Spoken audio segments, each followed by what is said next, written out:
Pag nagiinom ako ha, ayoko nang chat ka ng chat sa akin. Nakakaabala ka nagiinom ako. Huwag mo nang gagawin yun.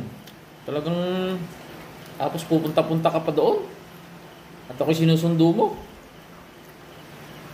Kapag nagiinom ako, huwag mo kong aabalahin.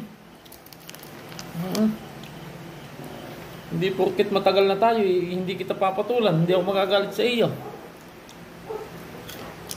Lalo't kayo numong ko mga tropa at mga pinsan ko. Tapos pupunta-punta ko doon. At ako'y tatanungin mo lagi kung ano oras matatapos. Hindi ka na nakakatuwa. Bastang gusto ko pag nagiinom ako, dito ko lang sa bahay. Huwag mo akong i-chat-chat. Huwag mo akong pupuntahan. Ayoko na ako'y napapahiya sa aking mga tropa at mga pinsan.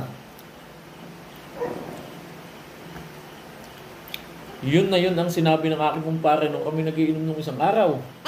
Sa kanyang asawa. Pinuntahan ba ka naman doon nung kami nagiinom? Hindi ko yun magagawa sa iyo. Napakalabo.